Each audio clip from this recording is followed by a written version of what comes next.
You may submit questions. Some submitted questions when they registered. We have those. They've been passed on to the presenters, and if time allows, we will be able to get to questions at the end of the presentation today. Also, at the end of the presentation, you will see 2 surveys that we're going to ask you guys to participate in. One of them is our Justice, Equity, Diversity, and Inclusion survey, which we'll go into more detail later. And then the last one is just a short survey at the end asking for your feedback on this presentation. With that being said, we'll go ahead and get started. Thank you, Stacy. Before we get started, we'd like to take a moment for a land acknowledgement, which is a formal statement that recognizes and respects Indigenous peoples as traditional stewards of this land and supports truth-telling and reconciliation efforts. We should take a moment to acknowledge that the land on which we live, work, and play contain the archaeological resources and tangible evidence of Indigenous peoples. It is the historic homelands of the Yakima, Wanapum, Nez Perce, Colville, and Umatilla people who remain committed stewards of this land, cherishing it and protecting it as instructed by elders 3 generations. We are honored and grateful to be here today on their traditional lands. We give thanks to the legacy of the original people, their lives, and their descendants.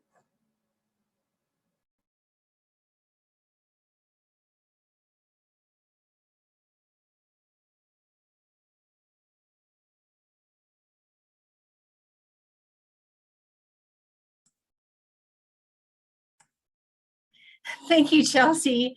Had a bit of a pause there. I was on mute. Well, I would like to join everybody in thanking them for attending tonight's presentation. My name is Carol Moser.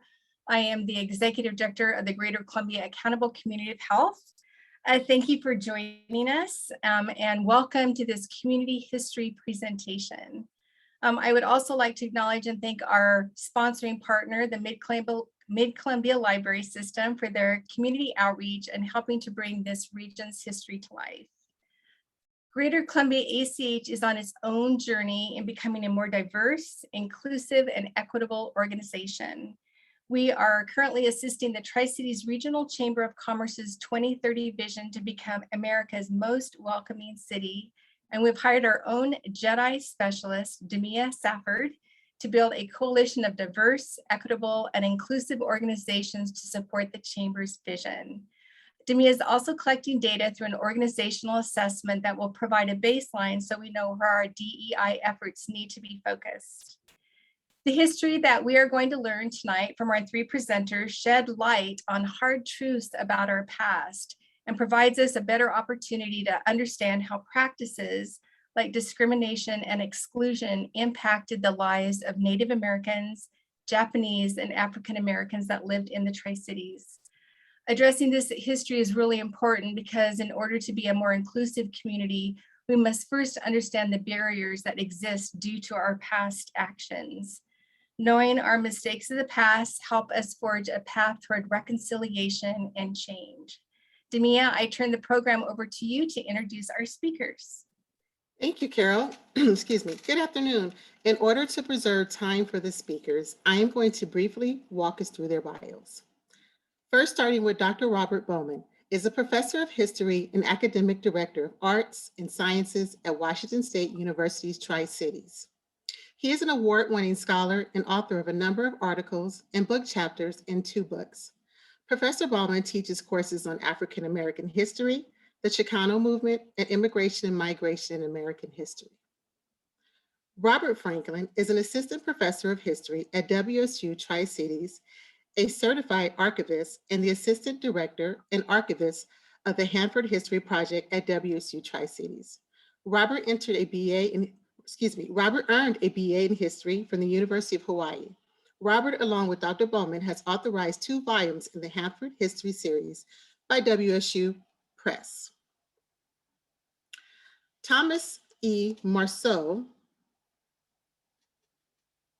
is a North American archaeologist who has developed regional experience and expertise over 46 years working first in the Northeast, then the Rocky Mountains, and most recently in the Pacific Northwest. He currently serves as an adjunct faculty member in the Department of Anthropology at Washington State University, Tri-Cities, where he teaches classes in archaeology following his retirement in 2016. Thank you.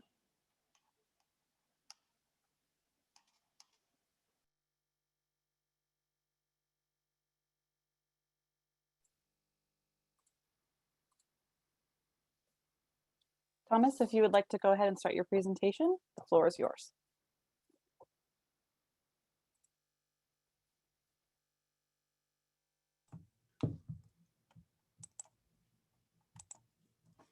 Okay, thank you, Damia, for that introduction.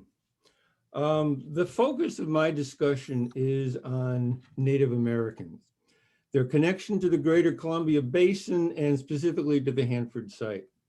As some background for this chapter, they've just gone through my short biography, but I am a professional archaeologist. I've worked in many places across the United States, but I worked directly with the area tribes for over 22 years as the head of the Cultural Resources Program for 3 different federal contractors on the Hanford Site, beginning with Bechtel Hanford in 1994.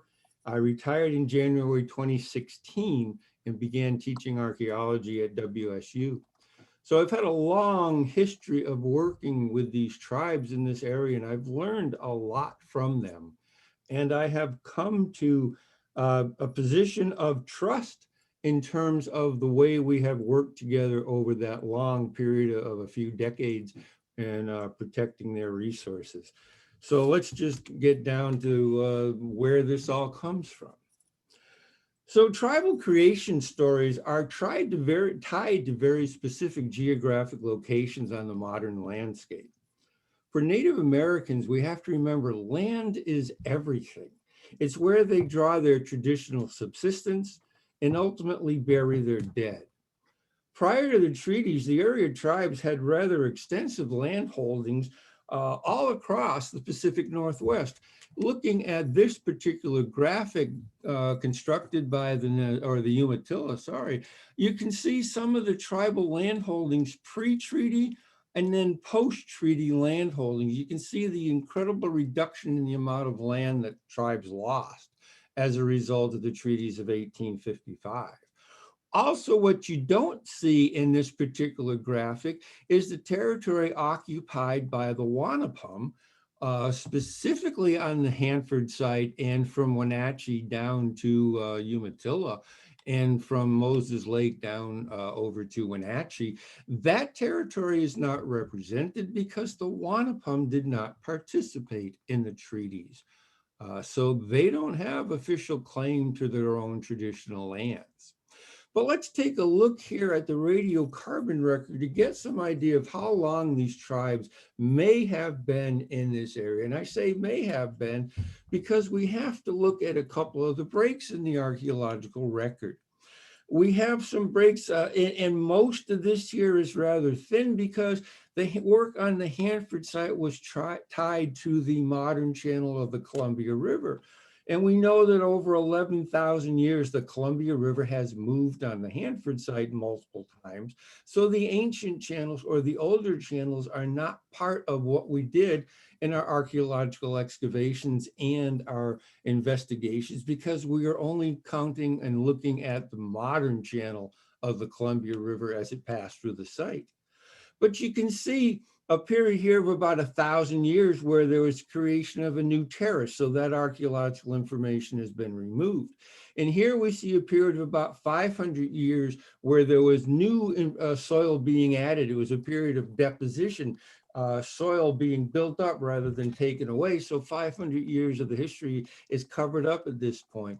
But what I really want to point out is that about 3,000 years to the modern period, there's a very continuous or nearly continuous occupation of the Hanford Site from that time forward, which gives us the indication that these modern tribes and their use of the Hanford Site is inevitably going back to at least 3,000 years ago because their traditional stories tell us some of this early history and may in fact go back to Kennewick man. This is his radiocarbon date down here at 8,600 years ago, 86,000 or 8,600 years ago, 8,000. I'll get it right yet. Years ago, if we can account for these breaks in the record. The tribes do not make any breaks. They tell you Kennewick man is theirs, and genetic information has proven that genetic relationships exist between Kennewick man and the modern tribes. Also, as a result of the treaties, use rights to the ceded lands were given to these tribes in perpetuity. That means forever and ever, amen. That's the way it's supposed to work. But that was the understanding at the treaties of 1855 was they gave up all of these lands so that they had their preserved reservations, but they also had access to these areas. And because of intermarriages, people had shared these use rights to lands all over the place. The entire internal plateau is basically an area where the 4 or 5 major tribes intermarried, resided, and lived. So it's very much kind of a shared territory. If we look now at some of the things that were lost because the area was closed down, what can we look at? Well, first, we see that people lost access to personal, family, and community places of significance. Okay, remember, land is everything. So if you lose your connection to the land, what do you have left? So what's an example of a personal association with land? Well, in the Plateau tribes, vision questing was very, very common for both men and women, beginning at age 5 and extending throughout life.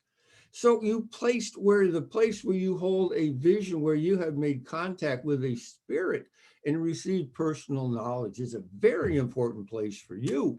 That's a highly personal location. Family locations are things like fishing locations are shared by families and have been in family lineages for hundreds, if not thousands of years. So locations to where you traditionally fished, if you were on Hanford, have been removed. And what about communities places? What kind of places might these be? Well, community places are plant gathering locations, for example. So the place you would go and the woman would go and gather all the plants in the various locations were community-owned resources. Okay, all of those types of activities taking place at those resource locations were lost, and that's just the subsistence base. Okay, what you also lost was the resources that were at those locations. So any place where you hunted or gathered on the Hanford site, you've been denied access to that, okay? And in the loss of those resources, you had to find substitutes. And during the interviews that we conducted with the tribal members for the Atomic Heritage Foundation, one of the quotes that I liked from Nez Perce Elder May Taylor was this in regard to other locations. She says, it's not the same. We get over there in another area. It's not the same. They might grow the same things, but all plants have a special meaning because every plant is associated with the people. The people and the plant and the land are all interrelated such that the people take care of the plants, so the plants will take care of them. They take care of the water, so the water will take care of them. They take care of the land, so the land will take care of them. That is highly integrated in their life between the resources and where they live. It's not just the resource, it's the location, the specific location of the resource for that community. So they've lost all those resources. Loss of social relationships. We know that Hanford was a location where the area tribes, the plateau tribes, came to trade and exchange materials. They also built up relationships so that there was lots of intermarriages between the tribes. You can't go to any one tribe and not find connections to the other tribes any place in the modern era. They are all intermarrying with each other, and they've been doing that for thousands of years. So they had to find new places to gather materials and hunt, but they tell you themselves in their own words, because we lost the connection to our plants and our place, or our animals and our places, nothing else is really the same. Okay, but the biggest loss is the loss of knowledge being transferred between generations. In tribal communities, remember, there's nothing written. It's all oral history. It's all orally based. It's all communicated in words.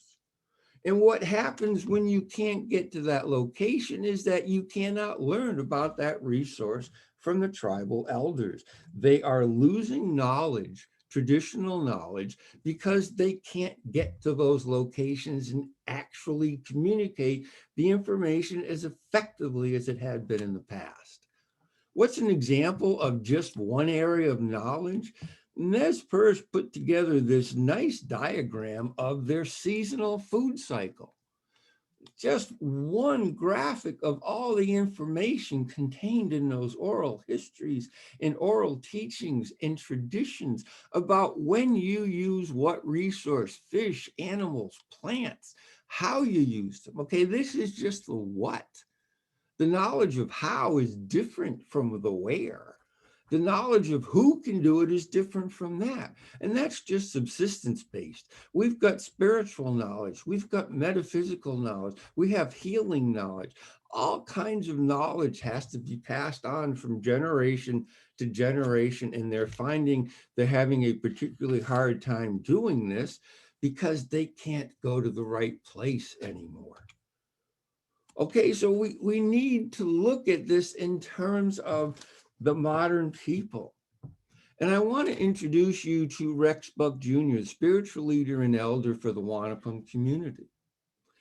During our interviews with him in 2003, one of the things he told us after speaking with us for a long, long time was that all of these things are real.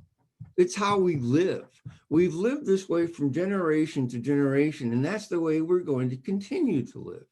Well, in fact, we have to do it that way it was supposed to be done, and the way it was put here, and continue to live that way. But look at all the impediments being put in his way right now. He can't get to the land. He can't get to the resources, but he has his own family that he wants to make sure understand all the traditional knowledge. So we see Rex sitting here with 2 of his children, 3 of his grandchildren, and 3 of his great-grandchildren. In fact, he has 8 grandchildren, something his wife Angela is very proud to tell everyone. They have 8 great-grandchildren because they know the connection to the land is continuing through their lineages, through their bloodlines, through their histories. So the reason Rex is doing interviews, and the reason he gave a brand new interview just last week, was to provide information that can be put on record for his family, for his children, for his community, so that they know where the locations were. They know what happened there. They know what is important, and they know how to continue the rituals and the ceremonies when they get the opportunity to come back. Okay, until they can get back, they have to remember remotely. And since they are in oral tradition, they are only just beginning to adopt physical means of holding communication. So they're doing things like videos, and they're doing things like written communications, contrary to their culture, but because they want their culture to remember. He wants his own family, his great-grandchild, to remember where those locations are, because until they can get back, they have to remember. In effect here, heritage is culture, and culture is life. So it is very critical that they maintain this knowledge as the ability to maintain their traditional life ways, which have gone on for at least 3,000 years, and maybe as far back as 9,000 years with Kennewick man. So that, to me, is the importance of this chapter. The people have been separated from the land, and they feel it every day. I'm only here trying to help relate stories that Rex once told so that people understand how important the land is to them. Thank you. I'm done.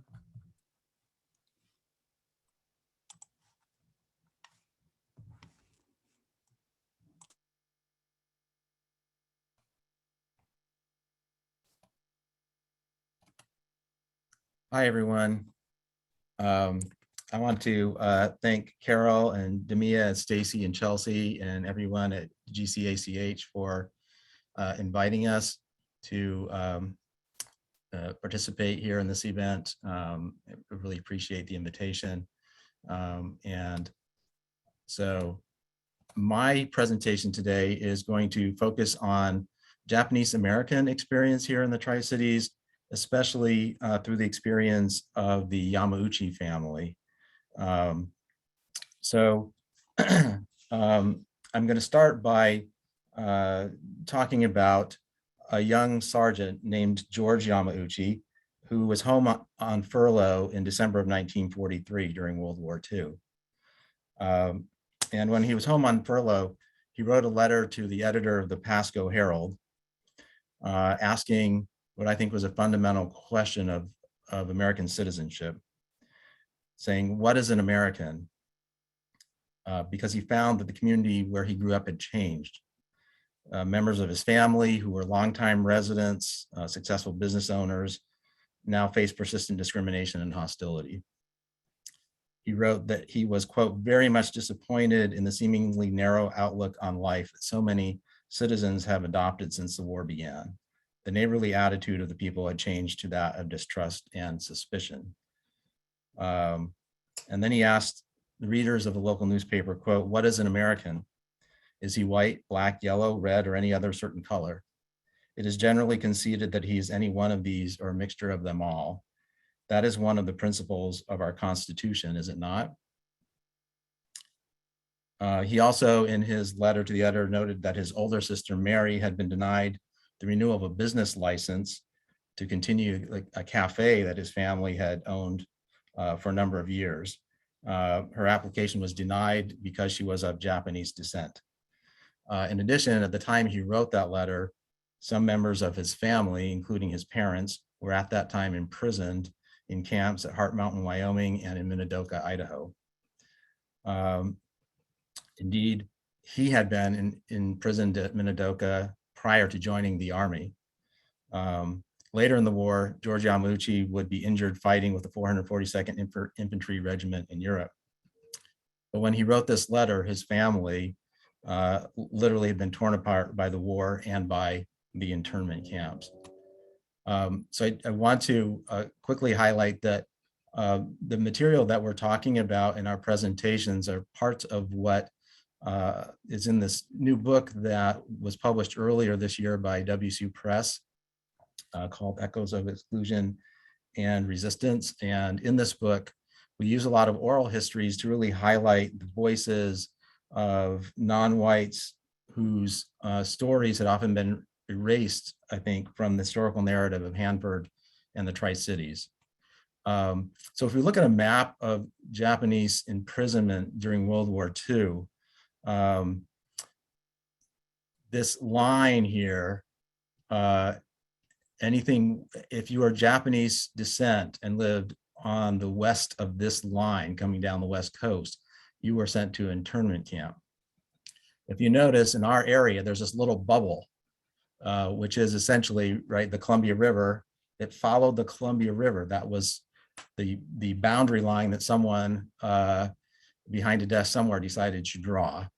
And so in our area, that meant that if you were of Japanese descent and lived in Franklin County, you generally were not sent to a camp. If you were of Japanese descent and lived in Benton County, you were sent to an internment camp. So for the Yamauchi family, this was going to mean that some members of the family, those who lived in Benton County, would be sent to internment camps. Those who lived in Franklin County, with the exception of the patriarch and matriarch of the family, would not be sent to camps. So I'm going to talk now a little bit about the history of the Yamauchi family. Before I do that, I want to quickly note that prior to Japanese Americans arriving in the region, there was a significant Chinese American population here in Pasco because of the railroad, the Northern Pacific Railroad. There was a small Chinatown in Pasco. We had hundreds of railroad workers living there, and there was a number of businesses established. And so you see this photo that shows Wang Hao Notions, and someone has written on this photograph, not me, Wang Hao's name over where he's standing and the names of some other folks here. But I just show this so it's important to understand that back as far as the 1880s, there was a significant Chinese American population here in the Tri-Cities. But the Yamauchi family has a fascinating story and history. Asachiro Yamauchi, who went by the name Harry, and his wife Chika left Japan in 1904, initially for the Hawaiian Islands. They worked there for a couple of years, eventually made their way to the mainland, initially California, and then eventually in 1907 to Pasco, where Harry had gotten a job working as a bookkeeper and recruiter with the Northern Pacific Railroad. And by 1912, the Yamauchi family had saved enough money that they were able to open a cigar and tobacco shop and then a grocery store. And so this is a picture of Harry and Chika Yamauchi and their 4 oldest children. This photo was probably taken not too long after the cigar store and grocery store opened. And so their 4 oldest children, Lou, Chioko, Mary, and Hannah, in the store with them. And then this is a photo of Chika Yamauchi with the oldest 7 of what would be 9 children eventually. In the subsequent years, the Yamauchis opened a cafe, a pool hall, a hotel, and a second cafe. So by the 1920s, the Yamauchi family owns and operated 6 businesses. So by all accounts, they were a very successful family. Harry also regularly attended city council meetings, and he would bring gifts to the city councilmen, and his daughter Lou had to tell him to stop doing that because that would be considered bribery. But it's my colleague Robert Franklin will show here in a little bit. African Americans who came to Hanford faced segregation and racial discrimination. Although there was no formal legal segregation of Japanese Americans before the war, Japanese Americans and all non-whites were segregated by practice to east of the railroad tracks. So the small Asian American and African American populations in Pasco before the war lived in the same neighborhoods. So this slide shows one of the Yamauchi family cafes. This is the M&M Cafe, and you can see Chika Yamauchi here behind the counter with one of their sons. And then this is a photo of Lou Yamauchi and her one of her best friends, Gladys Sutton.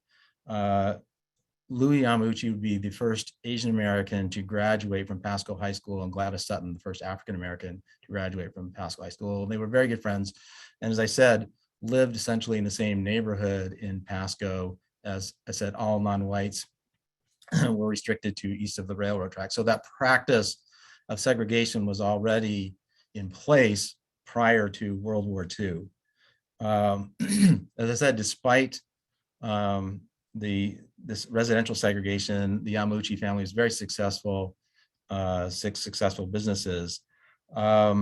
And then, as it did for all Japanese Americans residing in the United States, December 7th, 1941, and the subsequent decision in 1942 to imprison Japanese Americans had a profound and lasting effect on the Yamauchi family. So, as I mentioned, Harry and Chika Yamauchi, even though they lived in Franklin County, which should have meant that they would not be sent to prison camps, they were interned because they were not American citizens. In case you don't know, America's naturalization law at the time said that if you were not considered white, you could never become a citizen. If you were not born in the United States and were not considered white, you could never become a naturalized citizen, no matter how long you lived in the United States. So by this point in 1942, Harry and Chika Yamauchi had lived in the United States for almost 40 years. For 38 years, they could not become citizens because they were not white. And so because of that, and because they had been born in Japan, who was now the enemy of the United States, they were considered a threat and initially were sent to internment camps.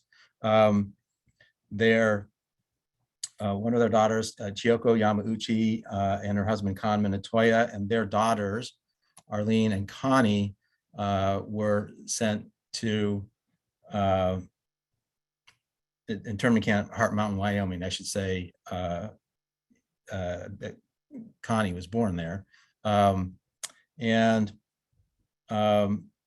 George Yamauchi and his wife, Mari, were sent to Minidoka in Idaho. And so the family was really split. Some of the, as I said, their daughter Mary was able to stay because she lived in Franklin County and had been born in the United States. The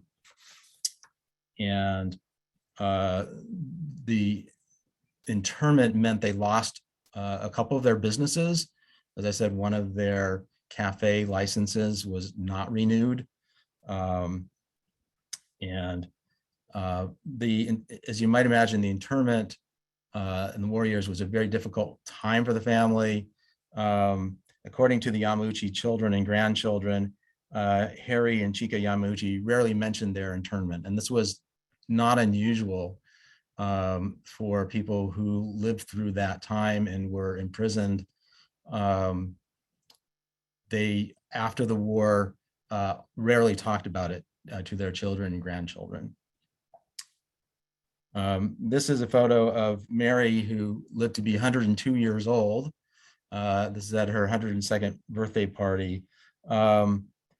She said, about her father, she said, he didn't talk too much about the experience about being interned. Because he was kind of perturbed, he knew in his heart he didn't do anything that was against the government. And so that was something that for members of the Yamauchi family, right, they would never really forget. So I'd like to return now to the letter that George Yamauchi wrote in December of 1943. I came across that letter about 20 years ago initially, and I thought at the time it was a fundamentally significant expression of the Japanese American experience, and I think so still today. George Yamauchi's niece, Linda Yamauchi Atkinson, expressed it well. I think she said the letter was, quote, a plea to remember who we all were, a plea to remember who the Yamauchi family was and their role in the Pasco community, and a plea to remember what it meant to be an American. George Yamauchi challenged and resisted the racial status quo in the area and defined his citizenship in part by expressing his freedom of speech and using the freedom of the press at a time when he and other members of his family experienced restrictions on their freedom, along with imprisonment, hatred, and bigotry. His poignant plea, what is an American, and his answer to that plea demonstrate one way non-whites in the Tri-Cities fought racial prejudice. And I think his eloquent words and heartfelt message remain especially relevant, important in today's America.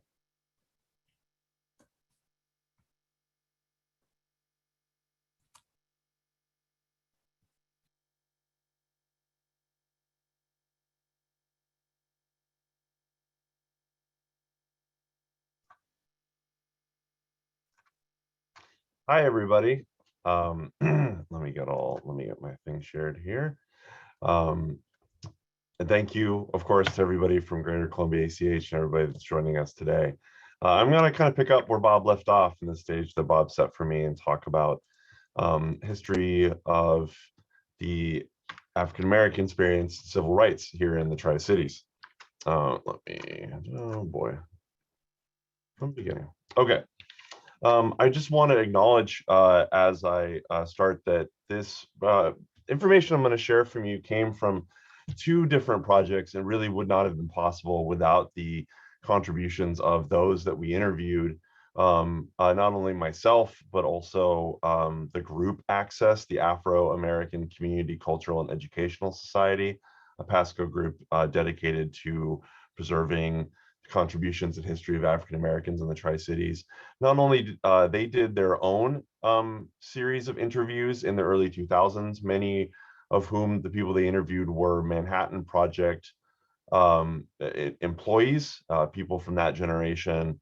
And then we were funded by the National Park Service. The Hanford History Project was funded by the Park Service to do a collaborative project with the Access group again, and interviewing kind of the next generation of African Americans, people that had come, who had been brought during the World War II or early Cold War years, or migrated here during the 40s, 50s, and 60s.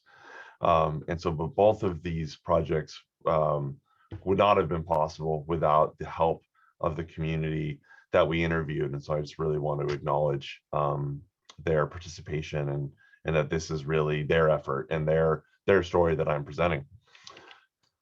So the Hanford Site is part of the Manhattan Project, the quest to build the world's first atomic weapons. Hanford is one of the 3 sites chosen for that. And beginning in early 1943, the DuPont Corporation is bringing in workers to construct not only the reactors and the facilities to separate plutonium, but also the camp itself and all the amenities for the workers. DuPont will bring in total about 120,000 people to the area, of which about 50,000 lived in the area at any one time. There was a high degree of turnover due to the conditions. About 10 to 15% of those that DuPont brought were African Americans. DuPont had to hire a certain percentage of African Americans because of the Federal Fair Employment Practices Commission 1938 legislation that stated that federal contractors had to diversify their workforces. This is some early federal-led civil rights legislation. And so with that move began the migration of thousands of African Americans to the Tri-Cities area. Bob had mentioned that Pasco had been a railroad town, still is a railroad town, but had a railroad population, largely settled in East Pasco. To give some context, the 1940 census lists 26 African Americans living in East Pasco. The 1950 census lists close to 2,000 African Americans living in East Pasco. A massive jump. And in fact, in 1950, Pasco has the largest number of African American residents per capita of anywhere else in the Pacific Northwest. So not by number, but in terms of a share of total population, by 1950, Pasco is about 20% African American. Dialing back a few years to World War II, African Americans were brought in mostly to do general construction and concrete work, which was one of the few specialties that African American laborers had was concrete and brickwork. Coming to this area, they faced segregation and discrimination, not only in job employment. They were generally hired to do just basic construction. They also lived in segregated facilities, segregated barracks. They ate in segregated mess halls. They worked in segregated crews. They drank beer in segregated beer halls. They faced segregation and discrimination in and around the Tri-Cities. Signs that said things like "We cater to white trade only" began to appear. And those that lived outside the construction camp were forced to live in East Pasco. Given that, nevertheless, what was equal was the pay. The pay was started at around $1 an hour, which was a significant amount more than what most African Americans made in the South, sometimes 3 to 5 times the wages. And this wage was transformative for these workers that came and stayed, and indeed inspired many of the residents to stay in the area after World War II and to bring family members up. And so, here are some other photos from the World War II era. Shopping segregated, even things like the Christmas entertainment was also segregated itself. The East Pasco community, where African Americans were forced to live in the Tri-Cities, was a community that had shockingly appalling living standards. Housing that was there was ramshackle. It was largely not up to any kind of building code. Some of it was old automobile trailers. Some of it was cobbled together from spare materials. Shacks, literal shacks. Most homes did not have running water. East Pasco did not have paved streets or street lights until the mid-1960s. Most of East Pasco lacked sewer systems until the mid-1960s. And not only that, but the rents were high. For those of you that live in the area and know a bit about the history, Richland, one of the things that Richland prides itself on is its alphabet homes, its historic alphabet homes that were built beginning in the World War II era, going on through the early Cold War. Each plan has a letter of the alphabet attached to it, and these were kind of nice, new, shiny government homes. You could rent a half of an A house, which would have been a 3-bedroom, 1-bath, 1,200 square foot home in 1945 for about $26 unfurnished and about $29 furnished.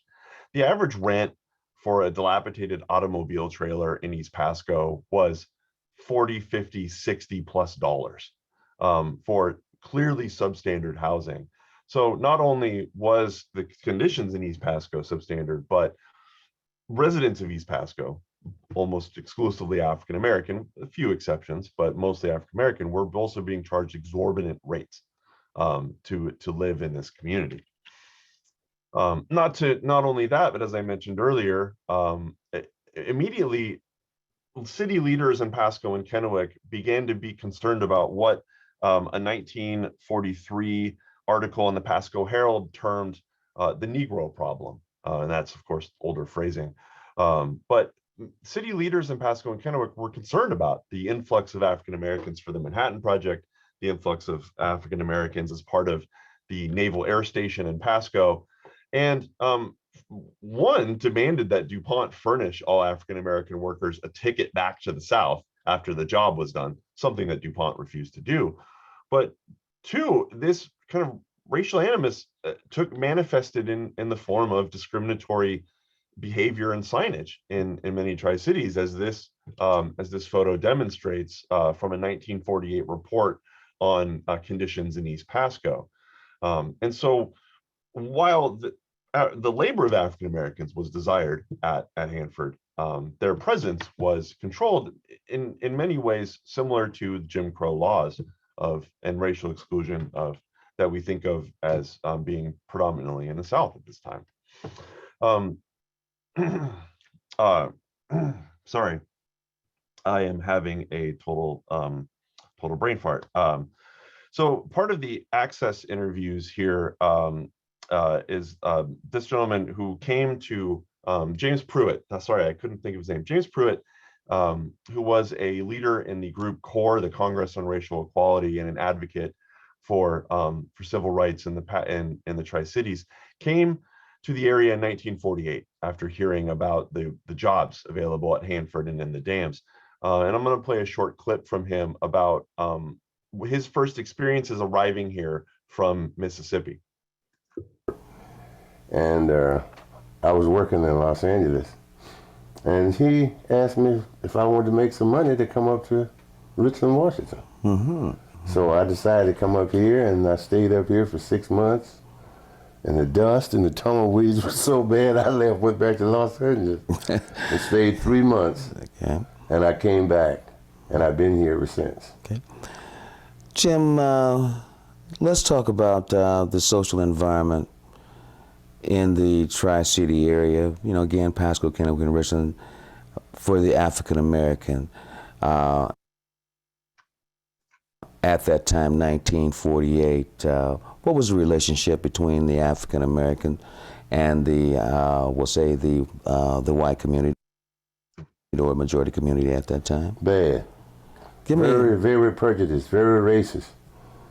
And I was surprised when I came here to find a place that I had left a few years back from Mississippi, and came here and found the same thing that I found in Mississippi. My next clip comes from Virginia Crippen, who came to the area around the same time, right after World War II, and wanted to open up, was inspired to open up a restaurant known as Virgie's Chicken Shack, after finding that the African American community, which was sizable, was really welcomed in the white community to eat or recreate. Well, that was out of the question. We couldn't even eat at the bus station. We couldn't eat at Payless. We couldn't eat no place in downtown Pasco that white owned. And that's the only place they had places to eat that I know about was downtown. How about and clothing? We couldn't go to any of those. How about shopping for clothing or groceries? Oh yes, you could go in all the grocery stores and dress shops and all, spend your money. And they treat you nice, you know, you spending your money. So just. But you better not go to the bank and ask to borrow some money. You could put money in the bank, but you sure couldn't borrow money. Well, I'm gonna skip right through. These conditions obviously inspired the need for change, and Black residents of the Tri-Cities and allies began to push for civil rights action, coinciding with the larger nationwide civil rights movement. Some notable movements in the Tri-Cities were in protest events. Was one in Kennewick, 1963, led by the NAACP, of which Bob and I cover in more detail in the book. But this march took place over in downtown Kennewick, pushing for Kennewick to integrate not only its schools, but to end its status as a sundown town. Sundown town being a town where African Americans may have been welcome to come and spend money in the day, but were forced to leave at night. And this was indeed patrolled by the Kennewick Police Department. And in 1965, the chief of Kennewick Police had declared that he was proud how lily white Kennewick was. And another one of these photos from the event, covered in the then Tri-City Herald, is on the cover of our manuscript, and really kind of sets the stage. You could imagine this event taking place in any number of cities across the United States, especially maybe Birmingham, to use an example. And of course, in 1963, Jack Tanner, the head of the regional NAACP, had termed Kennewick the Birmingham of Washington, and even said that it was worse than Birmingham, Alabama, because at least blacks could live in Birmingham, whereas they could not in Kennewick. Other protests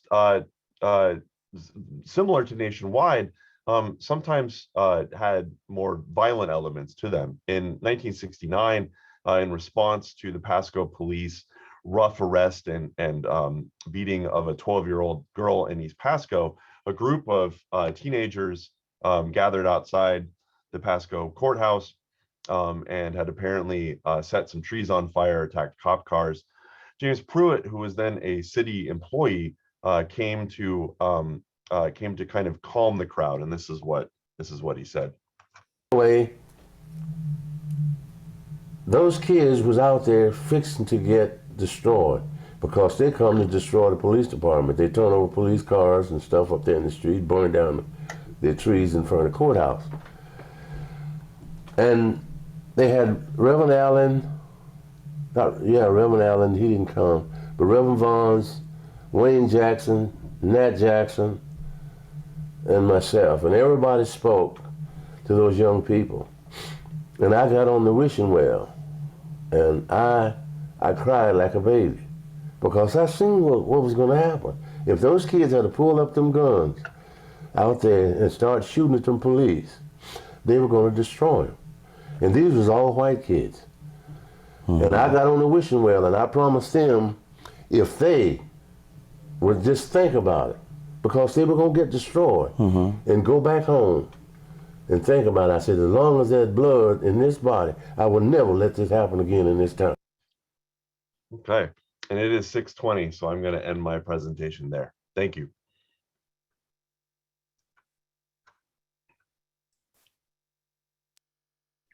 Actually, Robert, we have somebody in the audience, Dallas Barnes, and I know that you have a clip of Dallas. I was wondering if you would be willing to share that clip. With Oh, I Dallas. sure would. Okay. I would, because it's my favorite. It's my favorite moments of the interview. So Okay, great. let me go back. I will. you. Hold on a second. Am I okay? Screen sharing. I interviewed Dallas about work at Hanford, and there were many great moments from Dallas's clip. But one thing he said at the end of his interview really struck me, and that was about kind of bringing it to today, to the African American community today, and the visibility of the African American community. And so I will let Dallas's clip speak for itself. I don't think Hanford, as Hanford, because everything is so diversified now, is doing anything. You know, I don't even think that you can even point to a minority community as such, a black community. I don't think you could do that. I don't even think you can say there's an East Pasco anymore that's predominantly black. Yeah. In fact, I know you can't. You can't do that. And if you're going to say the black have been absorbed in the community, and then you can't say that that's the case because we don't see their physical presence in your classroom on this campus, or you know, distributed through the mainstream or business community that you would expect haven't come through all of that. So, in terms of what Hanford did, I think Hanford made an effort doing this day, but I think Hanford's efforts with blacks is just like their efforts with the reactors out there. They're decommissioned. So. Okay, thank you. Great, thank you. Well, we have just about 8 minutes left for tonight's presentations. Again, thank you to our speakers, Robert Franklin, Thomas Marceau, and Dr. Bauman. But we do have 8 minutes for Q&A. So I'm going to open it up to the chat. You can ask your questions in the chat. We also asked you to put some questions in the registration that you would like the speakers to cover. So I'm going to ask the first one, and this is probably Robert Franklin. Was there pay disparity racially at Hanford, and if so, how much? No, one of the things that the Fair Employment Practices Commission it did do was that it mandated equal pay for equal work. So for laboring positions, for positions that African Americans were hired for in that era, they did receive equal pay to whites. And as I mentioned, this was really transformative. One example is Vanis Daniel Sr. Had made something like $13 a week as a train conductor and sharecropper in East Texas, came up to Hanford and began making $1 an hour. And so, you know, in a 60-hour week, that's a take-home pay of a lot more than $13 a week. Now, that of course is only equal pay for equal work, meaning it's only for jobs African Americans get hired to. They were systematically excluded from jobs that were technical in nature, jobs of supervisory nature. And so it really wasn't until, again, more federal-led programs like affirmative action legislation, where Hanford was forced to diversify its workforce in terms of its scientific, technical, and managerial workforce, beginning in the mid-1960s, where you began to see Black employment at Hanford in non-labor, non-menial labor positions. Thank you. We do have a question in the chat. Are there any remnants of the Chinatown in Pasco today? Dr. Bauman, maybe that's a question for you. Yes, I just posted an answer in the chat itself. But essentially it is not that I know of. As far as I know, pretty much every aspect of that Chinatown is no longer there. I do know, on a somewhat related note, that one thing that Harry Yamauchi did after the war was he had in one of their buildings in the basement, he painted a mural on the wall of, like a nature scene in Japan. And so he would have his children and grandchildren and other Japanese American children come, and they would do Japanese language lessons, and they would have cultural events and plays and things like that. A few years ago, that building was essentially being torn down, and they discovered the mural that was still there on that wall. And so that was still there. But as far as I know, I don't know of any remnants of the Chinatown that are still there. Oh, that's unfortunate. There also was a question about finding more information. And so I just posted a link to the book. So that's probably as good a place. But also feel free, anyone here, to send any of the three of us an email if you have any questions following up. I see another question. When did Kennewick stop the sundown town policy? Roughly in Kennewick signed a fair housing ordinance in either 1965 or 1966 that kind of ended this informal segregation. These policies are sometimes hard to track and understand because they're often informally they exist in an informal area. They're just something that's known and enforced. But the Fair Housing Ordinance forced that to end, and the first Black families moved to Kennewick. But however, those families faced some incidents of racial harassment. Especially the Slaughter family, who we interviewed for the project. John talked about his, they were kind of a test case for integration in Kennewick, and some of the harassment that he had faced in just moving into his home. And that's echoed also in Richland. Richland wasn't technically a sundown town, but through the Hanford era, where the government owned Richland, you had to work at Hanford to live in Richland, to be given a house. And since most African Americans were only hired for construction labor, that left very few. There were a few Black families in Richland up until the late 50s, but very few. And so effectively it was mostly closed to African Americans as well, until again a fair housing ordinance in the 1960s helped to open that up as well. Thank you, Robert. There were a series of questions regarding, how do we use this information to be better in the present and future? How do we get this information into our local schools so that our youth are aware of this history? Do you gentlemen have any advice for us on how we can move this information forward? Well, as an educator, I would say education at all levels is really important. I don't know if any of you saw Amanda Gorman's poem, The Hill We Climb, that she gave at the inaugural this January. I thought it was amazingly powerful. And one of the quotes in there really struck me, where she said, being American is more than a pride we inherit. It's the past we step into and how we repair it.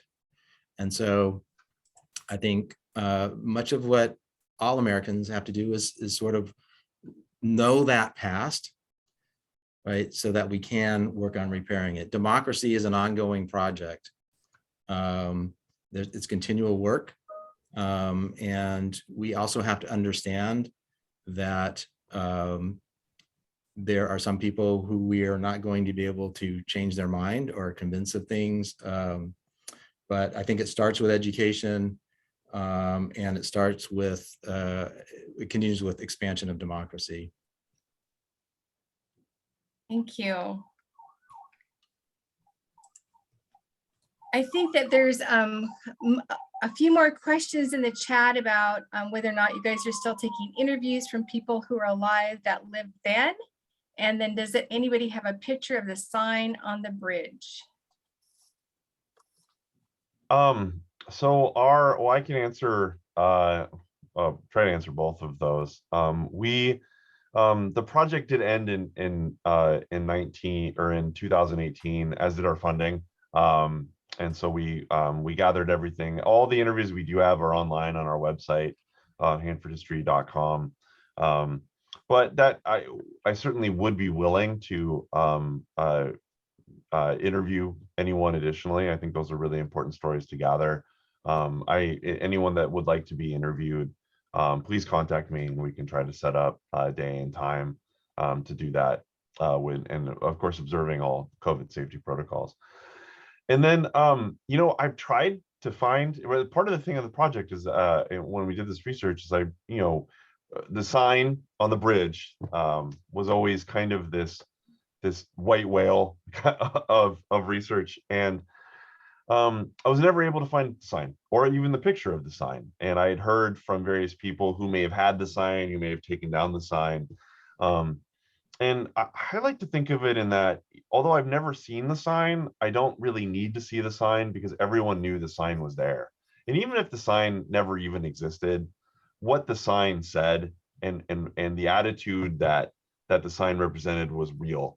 And it did result in exclusion, and it did make people not feel welcome, and it was harassing. And so even though I've never seen it, I kind of feel like I've seen it, if that makes sense. And even though we can't offer any proof of it ever being there, it was there because people felt it. Just to add my voice to the question, Irene Lutzig is doing more interviews with tribal people based on her reading of Chapter 1. Tribes themselves, we did the interviews back in 2003 with the Atomic Heritage Foundation, and those interviews have been published for a long time on their website out of Washington, D.C. But no one is doing anything greater than Irene is doing right now from University of California, Santa Cruz, to help bring the tribal message forward that they need to restore their connections to the land. It really is hurting their culture, hurting their traditions, to have a large section of this area blocked off from any use whatsoever. Thank you all very much. I want to thank our speakers today, Mr. Franklin, Mr. Marceau, Dr. Bauman. Thank you for sharing your wisdom, your knowledge with us. Thank you everybody for attending this today. We are just a few minutes past time. I know I'm seeing people dropping off, but I want to appreciate everybody's time today. And again, our speakers for joining us. For those of you, the book was referenced several times. There are 3 different ways that you can purchase the book: through WSU Press, which the link is written here. You can also find it on Amazon or Walmart. If you want to read the full history, the research that these gentlemen and others have done. I also want to acknowledge in the chat, it was brought up that there are 2 of the families that were referenced in this presentation and are referenced in the book that actually were there when Kennewick was able to opening up their housing for African-American families. They were here in this meeting. So we want to thank you guys for attending. And everybody for opening up this conversation. I'm really happy that Tri-Cities is here at this place where we're ready to listen and to engage, and hopefully, and this won't be the end. So again, this is a way that you can purchase the book. We also have 2 surveys. I referenced it at the very beginning. We have 2 surveys. The link for this first one is going to go into the chat, or if you have your phone handy, you can open up your camera and scan that QR code. It will take you right to it. But we are Greater Columbia Accountable Community of Health, which is a mouthful, is having a justice, equity, diversity, and inclusion survey. That is, we are asking Benton and Franklin businesses, all of them, all sizes, large and small, to participate in this survey. What it's going to do is help give us an idea of where our community is at and what we need to further this conversation, to further this endeavor as far as we can. Again, it's limited to Benton and Franklin County businesses, but our organization covers 9 different counties. So this isn't the end of this endeavor, but this is where we're starting. So if you're not the right person in your organization to take this survey, please pass the link along. Your organization can get a $100 stipend check for participating in this. Again, we really want to get as much participation as we can, small and large.